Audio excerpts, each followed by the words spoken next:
All right, guys. Today we are finally going to be finishing up this PowerPoint, which has gone on forever, it feels. Yesterday, if you watched the video, we wrapped up imperialism in Africa. Today, we're focused just on America. America building an empire, doing its thing. We don't often call America an empire because, of course, we're Americans, but again, we definitely engaged in some empire building of our own during this time period for pretty much identical reasons as the Europeans. So today we've got one video. It's a crash course, but it's a good one. We'll watch that. We'll get through the PowerPoint. There are a few notes that you're going to want to take, but really it's not that much. We're almost done. A couple announcements, though, before we get started. Last week, obviously, was weird. All the things that were due last week, they've just shifted onto this week. So there's nothing really new. It's just the dates have changed a little bit. So we will finish the PowerPoint today. Tomorrow, there's just a tiny bit of new information we need to discuss. And then we've got your SAQ tomorrow. SAQs over the age of imperialism. Essentially, these PowerPoint notes, the book work you did over the motivations of imperialism, those are the things that you're going to want to refer to. There's going to be 3 questions. Short answer, obviously. Just be really specific and please answer your questions using the ACE format. We'll briefly review that stuff tomorrow. That's going to be due, though. I mean, you'll have a chance to get it done in class, but it's not due until 11:59 tomorrow night. So 11:59 on Wednesday it is due. On Thursday, we are going to have the District Common Assessment number 4. It's going to go from 1750 to 1900. So all the way back to the Enlightenment. There's some stuff on the political revolutions. Of course, there's some industrial revolution stuff. And then we'll wrap up with what we're finishing up today, imperialism. 26 multiple choice questions. You will have 30 minutes to get it done. So definitely look over your notes. I've actually posted a kind of, it's not even optional, I don't want you to turn it in, but a study guide under tomorrow's date that kind of goes over some of the vocab, some of the things that you should know. We'll talk about that more tomorrow. And then on Friday is going to be kind of a catch-up day. And my rationale is it's just been so weird the last couple of weeks. And I know people are kind of overwhelmed, not just with my class, but probably all your classes. That Friday, come in, get done whatever you need to get done. If you're missing stuff, of course, you can work on that. But probably the most pressing issues, we've got 2 things that are actually due on Friday before midnight. You've got the notebook check. Notebook check number 2, it's a daily grade, but it averages together with notebook check number 1 for your final test grade. And we've got the extra credit essay. Both those are due before midnight. So if you're falling behind on that stuff, if you need some things, at the very least, it'll give you an opportunity to just double check your notebook, get your pictures uploaded. That way you don't have to worry about it. Whatever else you do on Friday is kind of up to you, but we are getting towards the end of things. So if you're missing stuff or you got questions about your grades, Friday's a definite good opportunity to address those things. And then the final thing, and I'm sure you already know, but I'm just going to announce it every class. The district has extended the 6 weeks. Since we lost an entire week, they essentially added on a week. So this 6 weeks, the 6 weeks, does not end now until next Friday, the 5th. I will probably make all past due work due. I mean, it'll be late, but the last day I'll probably accept past due work is going to be on Thursday. That way I have Friday to kind of get things squared away before the weekend. Point is, we're coming towards the very end. As far as grades for this 6 weeks, it's pretty much just what we're doing over the next several days this week. So get stuff done, get it done well, turn things in on time. And if you do that, I think your grade will probably be pretty decent. So without further ado, let's talk about America.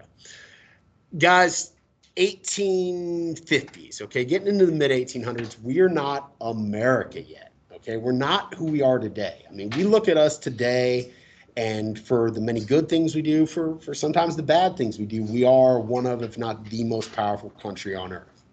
Back then, we're still a little fish, okay? We're not on the level of these other European powers.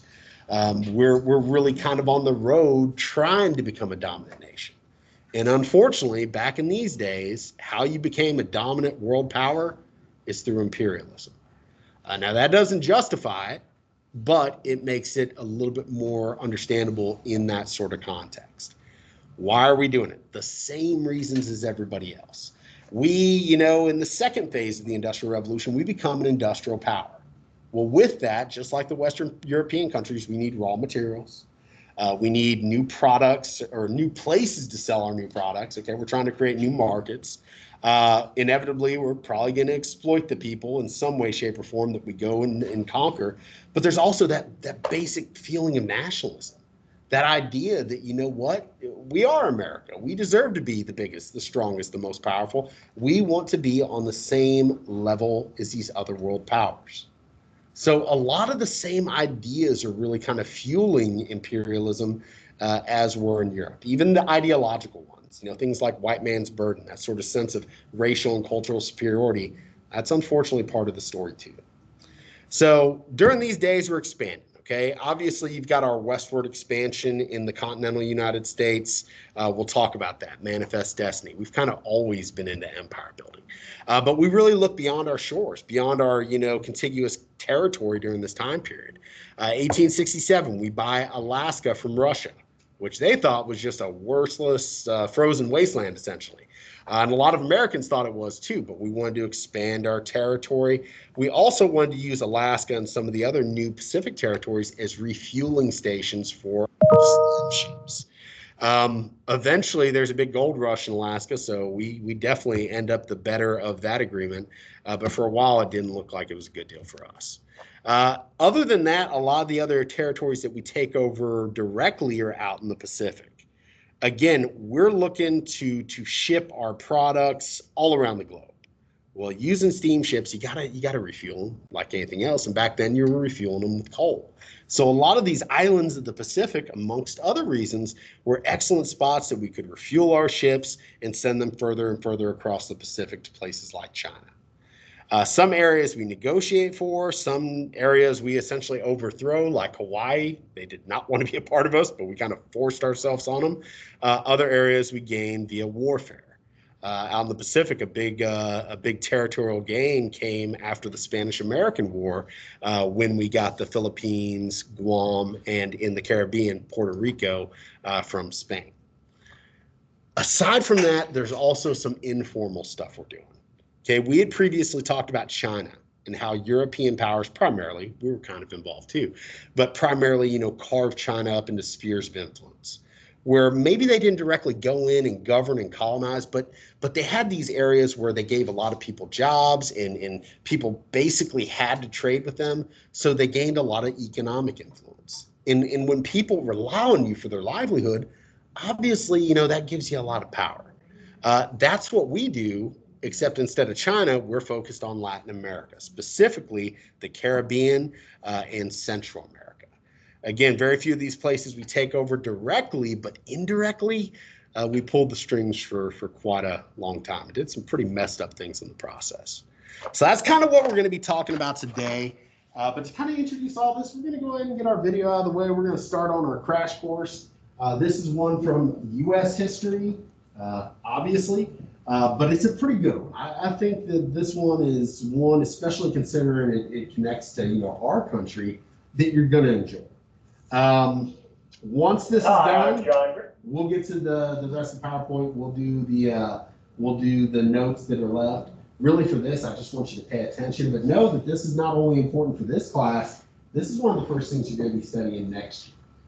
We used to have this whole unit, America Builds an Empire. This is the same stuff. So while you don't need to know a lot of these people's names, like specific names right now, eventually you will. So pay attention, and when this is done, we'll knock out the rest of our PowerPoint. Hi, I'm John Green. This is Crash Course U.S. History, and today we're going to talk about a subject near and dear to my white male heart, imperialism. So here at Crash Course, we occasionally try to point out that the U.S., much as we hate to admit it, is actually part of a larger world. Mr. Green, you mean like Alaska? No, me from the past. For reasons that you will understand after your trip there before your senior year of college, I do not acknowledge the existence of Canada's tail. Now, I'm referring to all of the green parts of non-America and the period in the 19th century when we thought maybe we could make all those green parts like America, but, you know, without rights and stuff.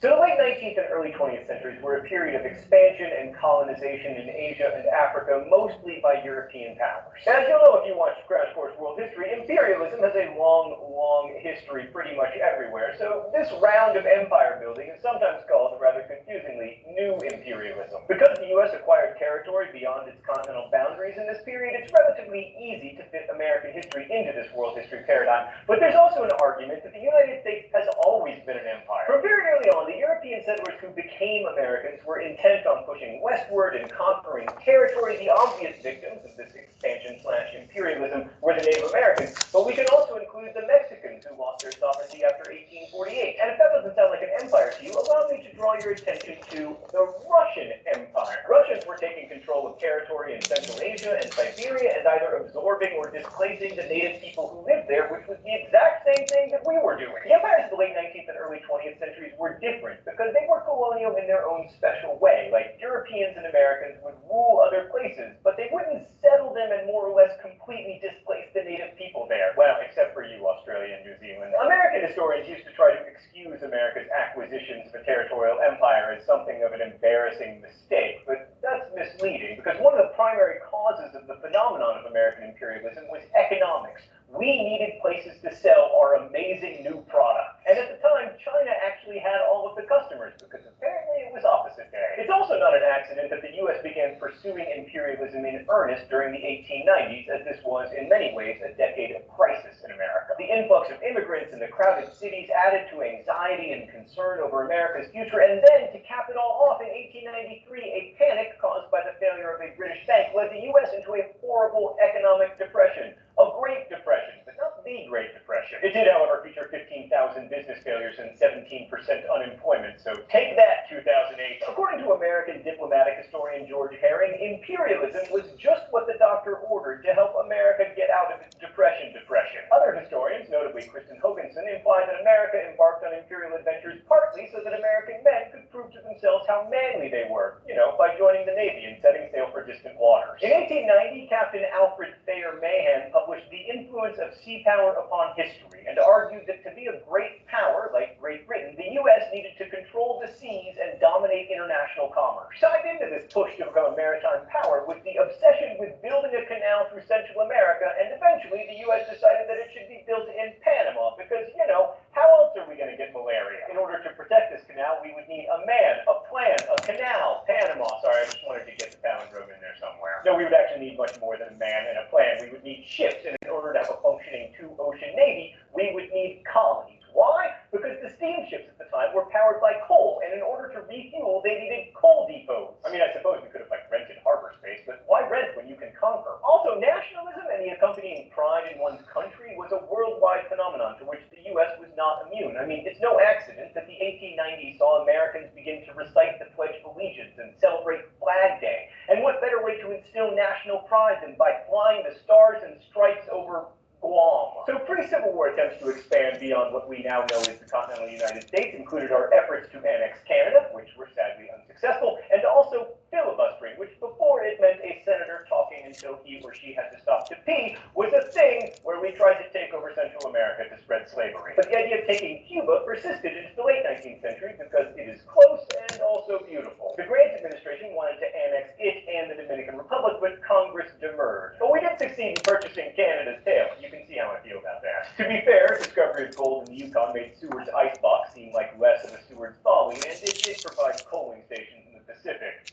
But we could have had rum and Caribbean beaches. Oh, Stan, all this talk about how much I hate Alaska has me overheated. I gotta take off my shirt.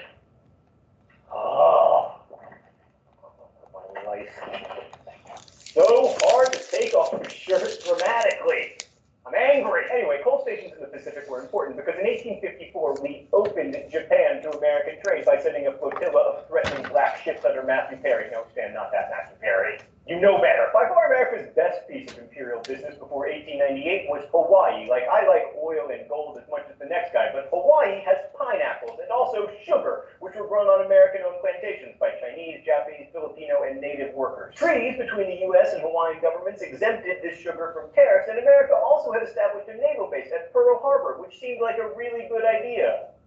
We eventually annexed Hawaii in 1898, and this meant that it could eventually become a state, which it did in 1959, 2 years before Barack Obama was born in Kenya. And this leads us nicely to the high tide of American imperialism, the Spanish-American-Cuban-Filipino War. The war started out because native Cubans were revolting against Spain, which was holding on to Cuba for dear life as the remnant of a once great empire. The Cubans' fight for independence was brutal. 95,000 Cubans died from disease and malnutrition after Spanish General Valeriano Weyler herded Cubans into concentration camps. For this, Weyler was called Butcher in the American Yellow Press, which sold a lot of newspapers on the backs of stories about his atrocities. And at last we come to President William McKinley, who responded cautiously with a demand that Spain get out of Cuba or face war. Now, Spain knew that it couldn't win a war with the U.S., but as George Herring put it, they preferred the honor of war to the ignominy of surrender. Let that be a lesson to you. Always choose ignominy. Oh, it's time for the mystery document? The rules here are simple. I guess the author of the mystery document, I'm either right or I get shocked. All right, let's see what we got today. With such a conflict waged for years in an island so near us, and with which our people have such trade and business relations, when the lives and the liberty of our own citizens are in constant danger and their property destroyed and themselves ruined, where our trading vessels are liable to seizure and are seized at our very doorstep by warships of a foreign nation, the expeditions of filibustering that we are powerless to prevent altogether, all these and others that I need not mention, with the resulting strained relations, are a constant menace to our peace, and compel us to keep on a semi-war footing with a nation with which we are at peace. Thank you, Sam. This is obviously President William McKinley's war message to Congress. You can tell it's a war message because it includes the word peace more than the word war. By the way, it's commonly thought that President McKinley asked Congress for a declaration of war. He didn't. He let Congress take the lead. That's the only time that's ever happened in all of American history, which would be more impressive if we had declared war more than 5 times. So the document shows us that, at least according to McKinley, we officially went to war for American peace of mind and to end economic uncertainty. It was not to gain territory, at least not in Cuba. How do we know? Because Congress also passed the Teller Amendment, which forswore any U.S. annexation of Cuba, perhaps because representatives of the U.S. sugar industry, like Colorado Senator Henry Teller, feared competition from sugar produced in an American Cuba. Or maybe not, probably so. Also not the cause of the war was the sinking of the USS Maine. The battleship, which had been in Havana Harbor to protect American interests, sank after an explosion on February 15, 1898, killing 266 sailors. Now, most historians chalk up the sinking to an internal explosion and not to Spanish sabotage. But that didn't stop Americans from blaming the Spanish with their memorable meme, "Remember the Maine, to hell with Spain." Let's go to the thought bubble. The actual war was one of the most successful in U.S. history, especially if you measure success by brevity and relative paucity of deaths. Secretary of State John Hay called it a splendid little war, and in many ways it was. Fighting lasted about 4 months, and fewer than 400 Americans were killed in combat, although 5,000 died of, wait for it, disease here. Disease always meaning everything. There weren't a ton of battles, but those that happened got an inordinate amount of press coverage, like the July attack on San Juan Hill at the Cuban city of Santiago, led by future President Theodore Roosevelt. While it was a successful battle, the real significance is that it furthered Roosevelt's career. He returned a hero, promptly became governor of New York, and by 1900 was McKinley's vice president, which was a good job to have because McKinley would eventually be assassinated. A more important battle was that of Manila Bay, in which Commodore George Dewey destroyed a tiny Spanish fleet and took the Philippines. This battle took place in May of 1898, well before the attack on Cuba, which strongly suggests that a war that was supposedly about supporting Cuban independence was really about something else. And what was that something else? Oh, right, a territorial empire. As a result of the war, the U.S. got a bunch of new territories, notably the Philippines, Puerto Rico, and Guam. We also used the war as an opportunity to annex Hawaii to protect our ships that would be steaming toward the Philippines. We didn't annex Cuba, but we didn't let it become completely independent either. The Platt Amendment in the Cuban Constitution authorized American military intervention whenever it saw fit and gave us a permanent lease for a naval base at Guantanamo Bay. Thanks, Honorable. So Cuba and Puerto Rico were gateways to Latin American markets. Puerto Rico was particularly useful as a naval station. Hawaii, Guam, and especially the Philippines opened up access to China. American presence in China was bolstered by our contribution of about 3,000 troops to the multinational force that helped put down the Boxer Rebellion in 1900. But in the Philippines, where Americans had initially been welcome, opinions soon changed after it became clear that Americans were there to stay and exercise control. Emiliano Aguinaldo, leader of the Filipino rebellion against Spain, quickly turned against the U.S. because his real goal was independence, and it appeared the U.S. would not provide it. The resulting Philippine War lasted 4 years, from 1899 to 1903, and 4,200 Americans were killed, as well as over 100,000 Filipinos. The Americans committed atrocities, including putting Filipinos in concentration camps, torturing prisoners, rape, and executing civilians. And much of this was racially motivated, and news of these atrocities helped to spur anti-imperialist sentiment at home, with Mark Twain being one of the most outspoken critics. Now, there was some investment in modernization in the Philippines, in railroads, schools, and public health, but the interests of the local people were usually subordinated to those of the wealthy. So American imperialism, in short, looked like most other imperialisms. So Constitution nerds will remember that the U.S. Constitution has no provision for colonies, only territory that will eventually be incorporated as states. Congress attempted to deal with this issue by passing the Foraker Act in 1900. This law declared that Puerto Rico would be an insular territory. Its inhabitants would be citizens of Puerto Rico, not the United States, and there would be no path to statehood. Now, this wasn't terribly constitutional. Congress did extend U.S. citizenship to Puerto Ricans in 1917. Now it's a commonwealth with its own government that has no voice in the U.S. Congress or presidential elections and no control over its own defense or environmental policy. The Philippines were treated similarly to Puerto Rico in a series of cases between 1901 and 1904, collectively called the Insular Cases. But Hawaii was treated differently because it had a sizable population of American settlers who happened to be white. Ergo, it became a traditional territory with a path to statehood because white people, and also pineapples. Now let's briefly talk about anti-imperialism. There were lots of people who objected to imperialism on racial grounds, arguing that it might lead to, diversity. But there were also non-racist anti-imperialists who argued that empire itself, with its political domination of conquered people, was incompatible with democracy, which, to be fair, it is. The Democratic Party, which had supported intervention in Cuba in 1900, opposed the Philippine War in its platform. Some progressives opposed imperialism too, because they believed that America should focus on its domestic problems. Yet those who supported imperialism were just as forceful. Among the most vocal was Indiana Senator Albert Beveridge, who argued that imperialism was benevolent and would bring a new day of freedom. But make no mistake, underneath it all, imperialism was all about trade. According to Beveridge, America's commerce must be with Asia. The Pacific is our ocean. Where shall we turn for consumers of our surplus? Geography answers the question. China is our natural customer. In the end, imperialism was really driven by economic necessity. In 1902, Brooks Adams predicted in his book, The New Empire, that the U.S. would soon, quote, outweigh any single empire, if not all empires combined. Within 20 years, America would be the world's leading economic power. We didn't have the most overseas territory, but ultimately, that didn't matter. Now, the reasons for imperialism, above all the quest for markets for American goods, would persist long after imperialism became recognized as antithetical to freedom and democracy. And we would continue to struggle to reconcile our imperialistic urges with our ideals about democracy until now. Thanks for watching. I'll see you next week. Crash Course is produced and directed by Stan Mo. All right, so let's talk about some specific examples you're going to need to know. As always, stuff that I've kind of highlighted in gold, I think is a good starting point as far as notes. You don't have to get everything down, but you definitely need at least a few specific examples because you might see something like this on your SAQ tomorrow. So without further ado, here we go. Maybe. PowerPoint's been kind of going slow today. The United States was not an established world power on the scale of Britain or France during most of the 19th century, but the Second Industrial Revolution brought newfound prosperity to the young republic. Economic considerations, as well as feelings of nationalism and cultural superiority, drove American desire for territorial expansion. So essentially the exact same motivations as the Europeans. As far as economics, raw materials, new markets for American-made goods, a cheap workforce. As far as politics go, nationalism, that was just sweeping the world everywhere. These people that didn't have countries wanted their own countries. And for countries that were already established, they really wanted to assert themselves as dominant powers. Then you also get the argument for cultural superiority. The peoples in Western Europe, at this point, the peoples in America, really felt a sense of, hey, we're more advanced, we're more modernized, we're more powerful. Maybe that's by virtue of our culture, of our race. Okay, those really disgusting concepts of white man's burden and social Darwinism.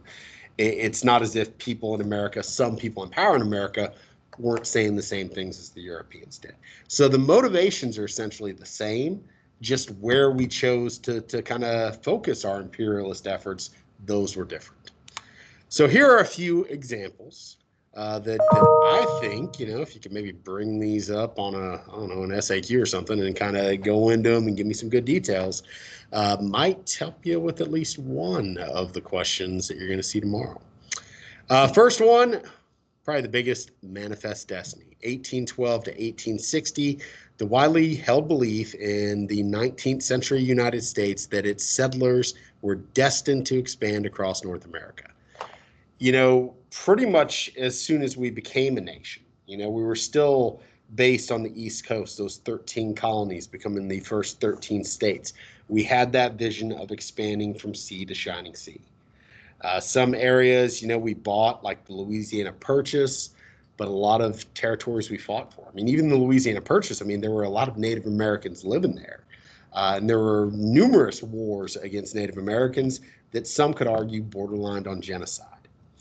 One good example of resistance, because we always like to pinpoint, people that did resist against imperialism, were the Cherokee Nation.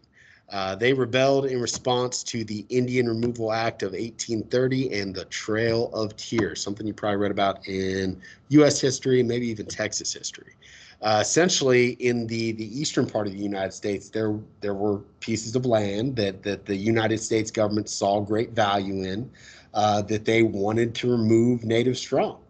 So after 1830 and many years that follow, really the next 20 years, up to 100,000 Native Americans were forcibly moved from their land on a very brutal journey, aka the Trail of Tears, to land that the U.S. did not see as valuable.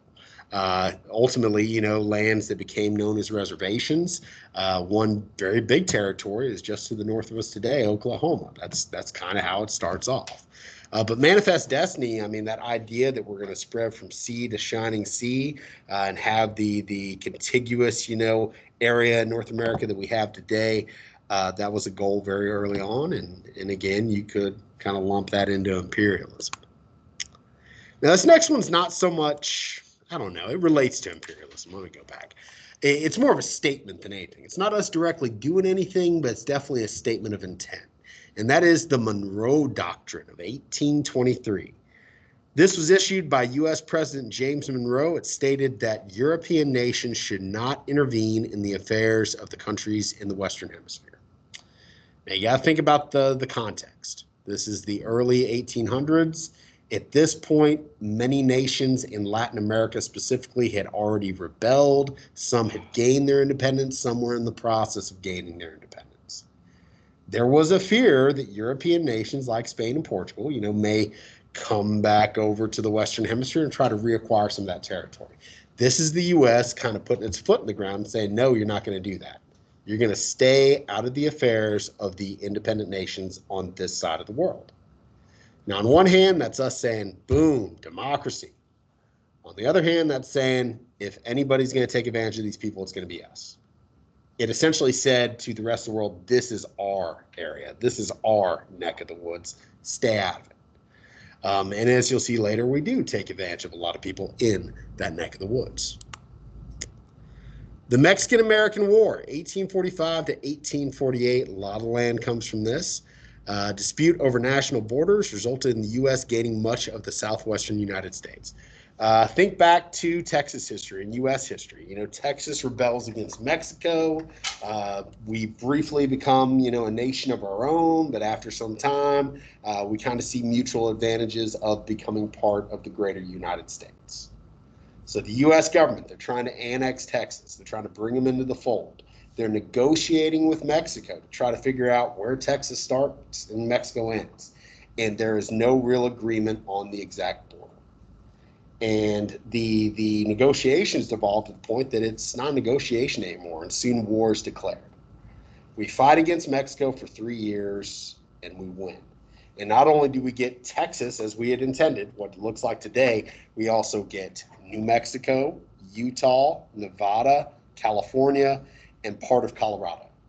Now, we do give them some money. We give them $15 million for all that. But even back then, this was a steal. This was highway robbery. And we got a lot of the southwestern United States as a result. What's up, Seth? I just said they have houses that cost more than that. They do have houses that cost more than that now, maybe unfortunately, I don't know. But yeah, I mean, you know, obviously a different time period. 15 million was, I mean, it still is a lot of money, but it was much more back then. But for all that territory, that's a steal. That was just to maybe take the sting out a little bit, you know, of Mexico losing all that land. We buy some stuff. I mean, we did outright purchase Alaska from Russia.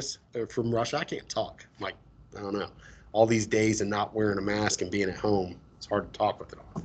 $7.2 million, which at the time, like they said in the video, I mean, Alaska was just seen as this icy, just terrible area. Like, who would want to live there? Why did we pay for that? It's not until a few years later that we have a pretty massive gold rush there that it really proves that it is extremely valuable. The Spanish-American War. Now, that's the one that they talked about the most in the video, and you're going to spend a lot of time on this next year. This starts off as a dispute over harsh treatment of Cuba, sensationalized through yellow journalism, something you're also going to talk about next year. Resulted in the acquisition of Cuba, Puerto Rico, Guam, and the Philippines. So Cuba at this point, they're wanting their independence. Okay, Spain doesn't have that many colonies overseas at this point, but they do still have Cuba. The Cubans want their independence, you know, and we want to help them. At least that's what we say. It's all about helping Cuba. But we also realized there was a lot of value in Cuba. The reason Spain wanted to keep Cuba is, you know, sugarcane plantations there. Very, very valuable cash crop. In our press, you know, there starts, you know, this wave of what we call yellow journalism, which is, you know, as we, you know, still see, the media can sometimes twist things to look however they want to. And essentially, you know, they made what was going on in Cuba sound so atrocious, and maybe it was, who really knows, but so atrocious that it gave the United States justification to fight the war against Spain. So we fight Spain. At this point, they're not the Spain they once were. We defeat them soundly. The war lasts about a year. And based on that, we get a lot of Spain's remaining colonial possessions. We get the Philippines, we get Guam, both in the Pacific, we get Puerto Rico as a territory, we get Cuba. Now, Cuba, I mean, it all starts with their desire for independence. We give them independence. We say, all right, Cuba, we want it for you, you're independent now, with a lot of strings attached. We get Guantanamo Bay, it's pretty much a permanent military base on the island. But we also, as they said in the video, we kind of build some things in, you know, with the Platt Amendment, which basically gives the United States government the power to intervene in Cuban affairs at any time we see fit. So over the next several years in Cuba, this is leading to something. You know, American businesses start going to the island. They start buying up a lot of the land. They start controlling a lot of the sugarcane production. They start building casinos and stuff because, you know, Cuba is naturally a beautiful place. The problem is, we back a government in Cuba that's essentially a dictatorship that the people do not like. The actual Cuban people aren't very well off under this government. So eventually, in the 1950s, there's a revolution. And that is led by a guy named Fidel Castro. You may have heard of him, maybe you haven't. And that's when Cuba becomes communist and buddies up with the then communist Soviet Union. That's really the start of our weird relationship with Cuba. There's a lot of things that have played into it over the years. And we'll get more into Cuba, you know, how it becomes communist and stuff later on. But just know that this is the beginning of a very strange relationship that continues to this day.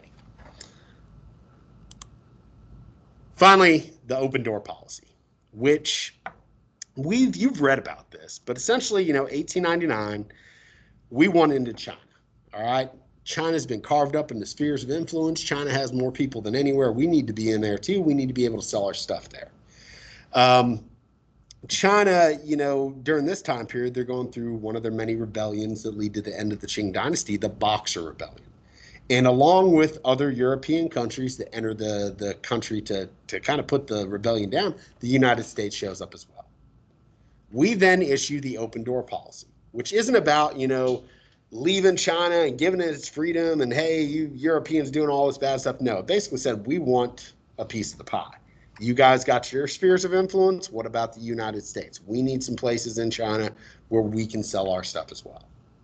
Again, China was a big prize for all of these nations, that were involved in empire building during these days because it was very big and very populated. Even in this political cartoon, I don't know, you could almost speculate that maybe some of the reason we fought Spain really had to do with China. Because once we got the Philippines from Spain, well, that's just a hop, skip, and a jump to China, where Uncle Sam was wanting to sell a bunch of his stuff. Now, one kind of interesting one I want to spend not long on, but just a little bit more time on is Hawaii. Because like the video said, a lot of these other territories, they pretty much just remain territories, whereas Hawaii eventually becomes a state. We annexed Hawaii in 1898, but our relationship with them go back, quite a bit earlier. Previously, Hawaii had been used as a refueling station for American ships.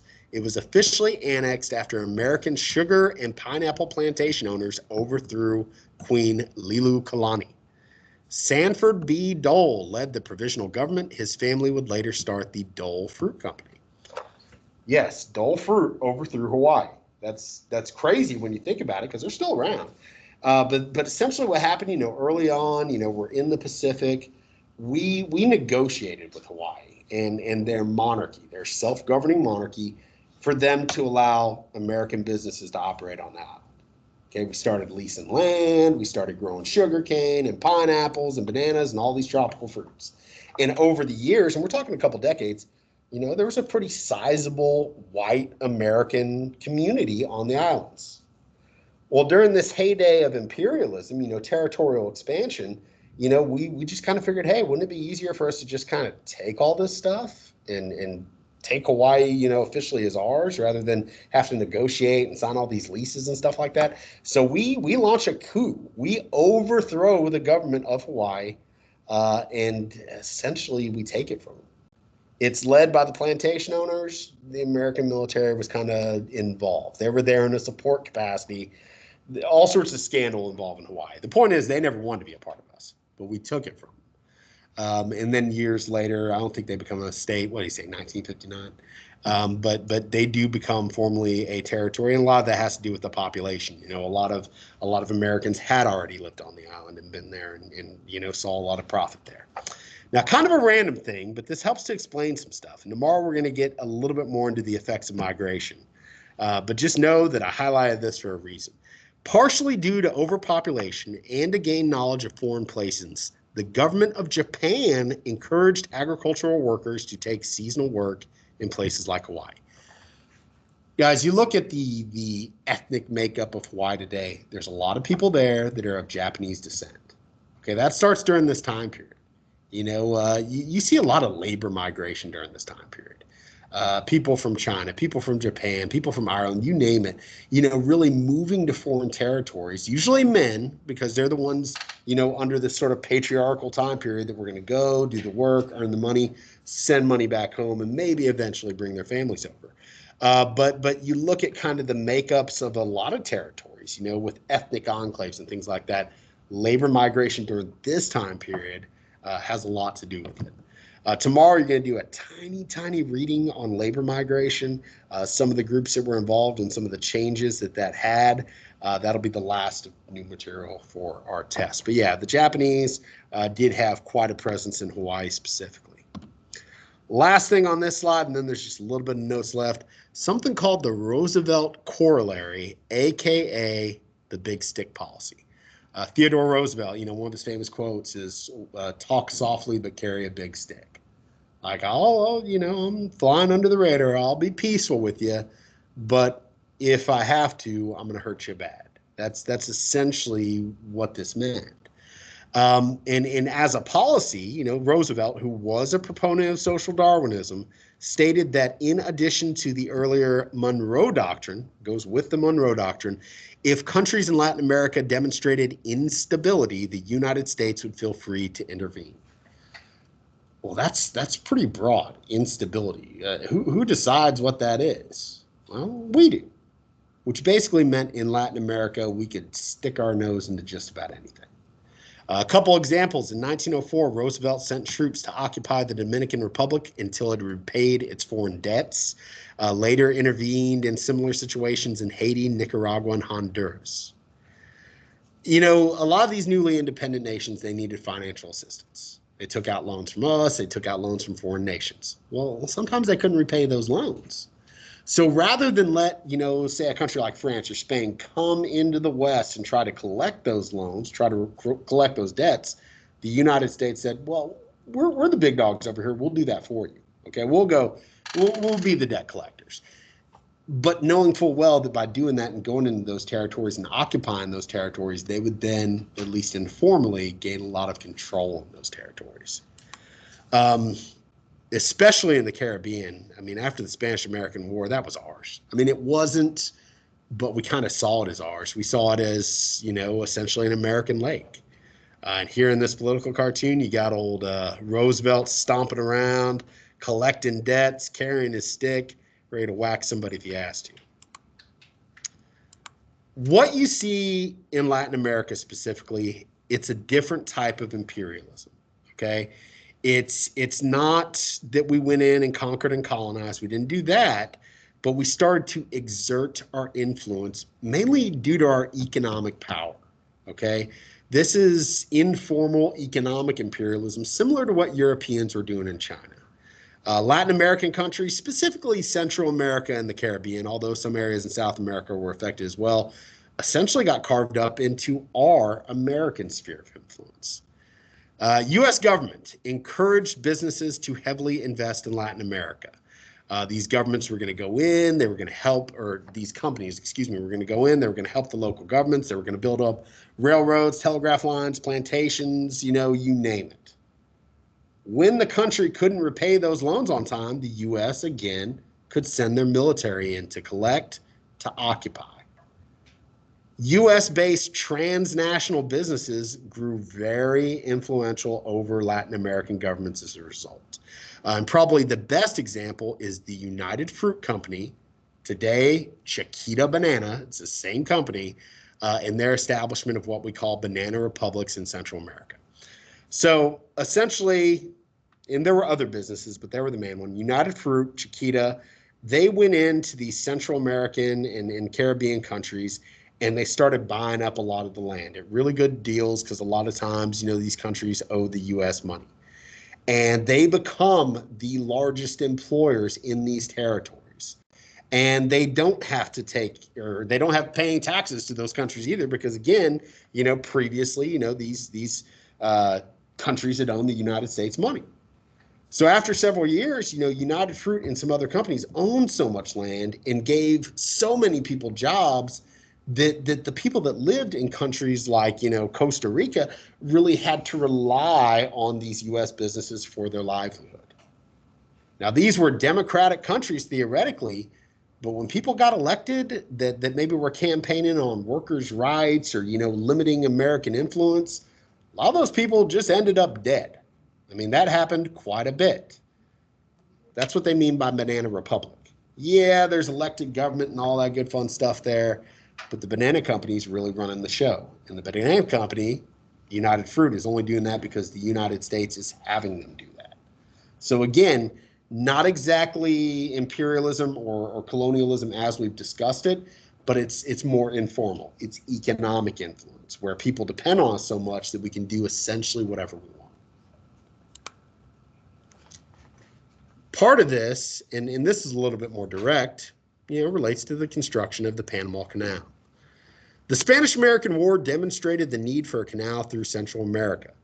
Theodore Roosevelt negotiated for U.S. control of a strip of land on the Isthmus of Panama, and we constructed and paid for the canal over a 10-year period. It cost like $400 million. This is a game changer. I mean, from a military perspective, I mean, think about how hard it was to get our ships from the western part of the United States to the eastern part. I mean, you would have to sail all the way around South America. And remember, a lot of our manufacturing centers were still back east. This is going to cut that trip in half as far as, you know, business, but as far as our military vessels as well. It's going to help us control the Caribbean. It's going to help us dominate the Pacific. It's also going to give us a lot of power and influence in Panama, where we literally controlled that land for many years. Again, this will not be the end of it. We'll talk about some of the instability in Latin America throughout the 20th century and how the U.S. gets involved in a lot of that. A lot of it goes back to this, these spheres of influence that we had certainly operated in Latin America for many years. Now, this is going to look like a lot. Write down the stuff in red. I just want you to know that when we talk about imperialism during these days, it usually takes on three different forms. In the form of state-run colonies, settler colonies, and more economic imperialism. So when we talk about state-run colonies, look at Africa, like the British in West Africa, the Belgians, like we talked about yesterday, in the Congo.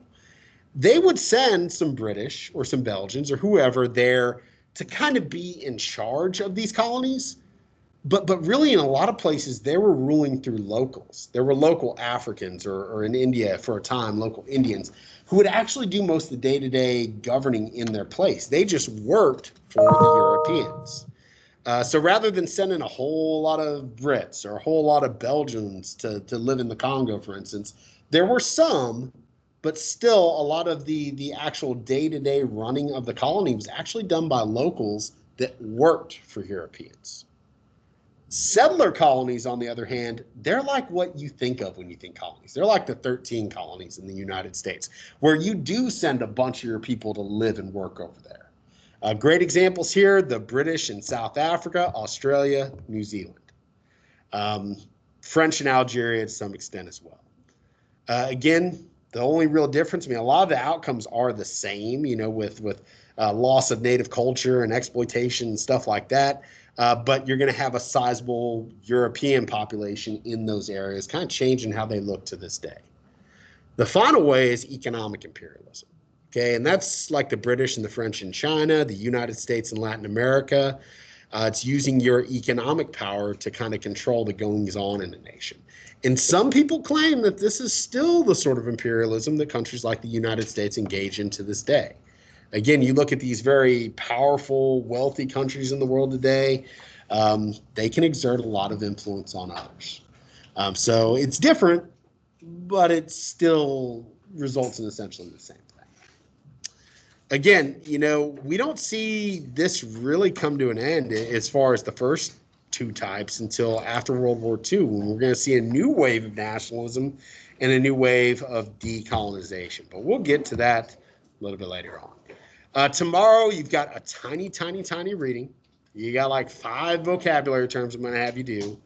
Other than that, all you got to do is look over the study guide, you know, and it's like our old test reviews. I'm going to show you some vocab. I'm going to show you some things, some events you need to be familiar with. Just look it over, give it a once over. That way you kind of know what to study. And of course, you will have an opportunity in class to finish your SAQ as well. Then on Thursday, we got the test. Friday, more or less a catch-up day, but you do need to get it in your notebook. And if you want to turn in your extra credit, that'd be an excellent opportunity to get that done as well. Other than that, we're going to call it a day.